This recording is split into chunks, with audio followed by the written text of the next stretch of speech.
నమస్తే. ఏం లేదు. సడెన్‌గా ఏమైతదంటే ఏమైనా వస్తు తిన్నారనుకోండి. ఏమైనా వస్తు తింటే ఇట్లా బంప్స్ లాగా అయితాయి. ఎర్ర ఎర్ర బంప్స్. వీటిని అర్టికేరియా అంటారు. ఇది ఒక ఎలర్జిక్ రియాక్షన్. ఆళ్ళేం జేయాలి? మీకు ఈ బంప్స్ కాళ్ళ మీద వచ్చినాయి అనుకోండి. రెడ్ కలర్ ఉన్నాయి. కాళ్ళ మీద వచ్చినాయి. ఇంత పెద్ద పెద్దగా అయితున్నాయి. కాళ్ళ మీద వచ్చినాయి, పెద్ద పెద్దగా అయితున్నాయి అంటే ఫాస్ఫరస్ ఏసుకోండి. కాళ్ళ మీద వచ్చినాయి, చిన్న చిన్నగా వస్తున్నాయి అంటే సల్ఫర్ ఏసుకోండి. మళ్ళా ఈ కాళ్ళు ఉంటాయి గదా! అరికాళ్ళు. అరికాళ్ళ మీద వచ్చినాయంటే గ్రఫైటిస్ ఏసుకోండి.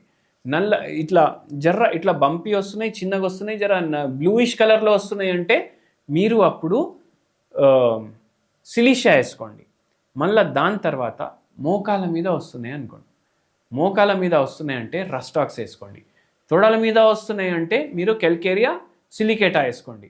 మీకు బొడ్డు పైన వస్తున్నాయి అనుకోండి. ఏది ఈ ఎలర్జిక్ రియాక్షన్స్ బొడ్డు పైన వస్తున్నాయి అనుకోండి. ఈ బొడ్డు మీద వస్తున్నాయి అనుకోండి. మీరు ఆర్సెనికం, సల్ఫమ్, ఫ్లేవమ్ అనేసి హోమియోపతి మందు ఉంటది. అది ఏసుకోండి. మీకు ఛాతీ మీద వస్తున్నాయి అనుకోండి. మీరు బ్రయోనియా ఏసుకోండి.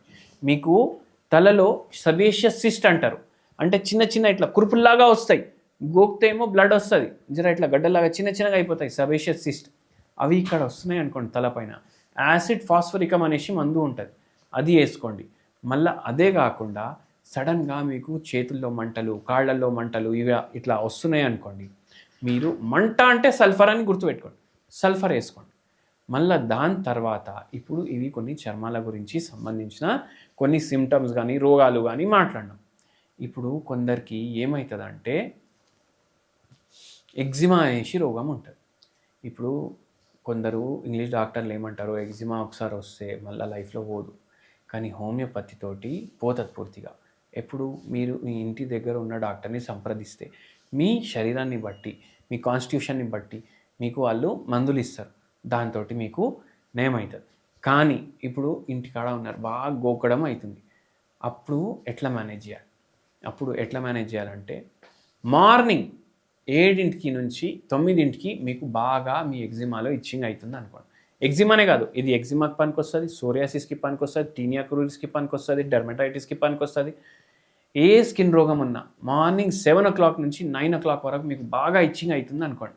నాట్రమ్యూర్ ఏసుకోండి. మీకు మధ్యాహ్నం 12 నుంచి 4 వరకు బాగా ఇచ్చింగ్ వస్తుందనుకోండి. మీరప్పుడు సల్ఫర్ ఏసుకోండి. మీకు అర్ధరాత్రి ఇచ్చింగ్ స్టార్ట్ అవుతుందనుకోండి.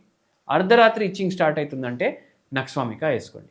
అయితే ఇవి కొన్ని హోమియోపతి మందులు చర్మానికి సంబంధించి మీరు వాడేసి చూడండి.